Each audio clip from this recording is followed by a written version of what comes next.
शहर की सबसे बड़ी न्यू ईयर पार्टी अपने शबाब पर थी। चारों तरफ लाइटिंग, लाउड म्यूजिक और लोग नए साल के जश्न में डूबे हुए थे।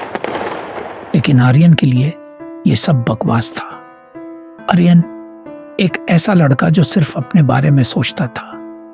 इस साल उसने प्रमोशन के लिए अपने दोस्त को धोखा दिया, अपनी मां से बदतमीजी की और कई लोगों का दिल दुखाया। आर्यन पार्टी से बोर होकर बिल्डिंग के एक पुराने सुनसान स्टोर रूम में चला गया।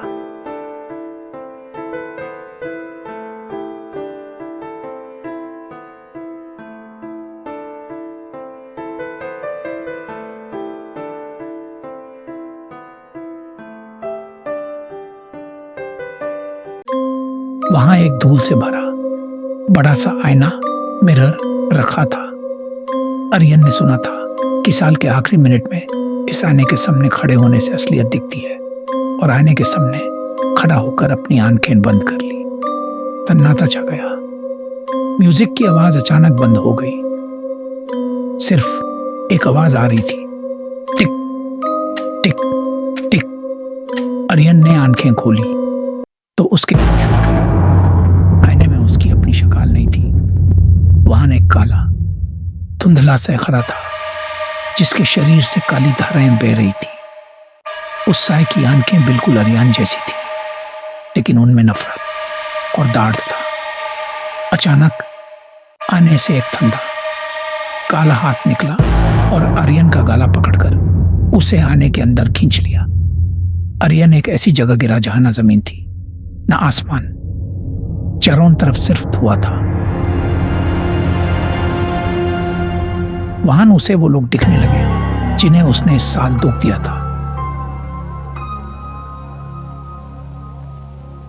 उसका दोस्त दिखा जो रोने की आवाज में कह रहा था, क्यों किया ऐसा? उसी वक्त वो काला शैतान जो आर्यन का पीता हुआ साल था उसके पीछे ठहरा था। उसकी आवाज भरी और डरावनी थी। आर्यन भागने लगा।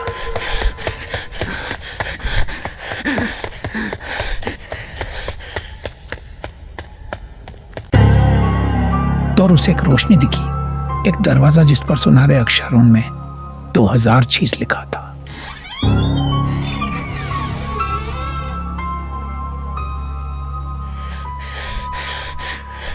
लेकिन जैसे ही वो दरवाजे के पास पहुंचा, शैतान ने उसे जमीन पर पटक दिया। शैतान ने अपना बड़ा सा हाथ आर्यन के दिल पर रखा। आर्यन को वो सारे पल याद आने लगे जब उसने किसी का दिल दुखाया था। उसे महसूस हुआ कि वो कितना गलत था।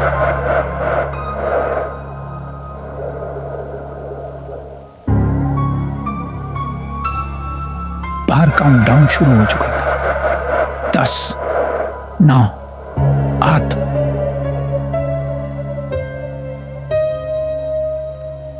आर्यन ने रोते हुए शैतान का हाथ पकड़ा और चिल्लाया,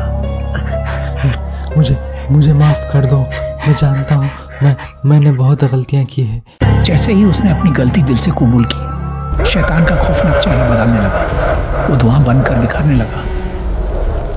एक जोर का झटका लगा और आर्यन की आंखें खुली। वो स्टोर रूम के तंदे फर्श पर गिरा हुआ था।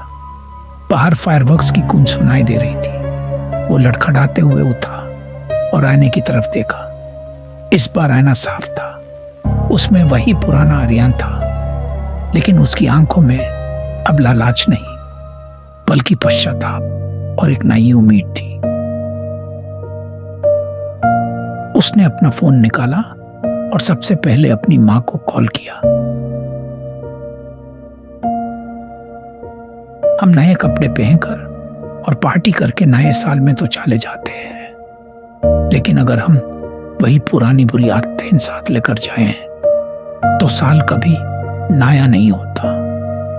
असली न्यू ईयर तब शुरू होता है जब हम अपनी गलतियों को सुधारने की हिम्मत रखते हैं।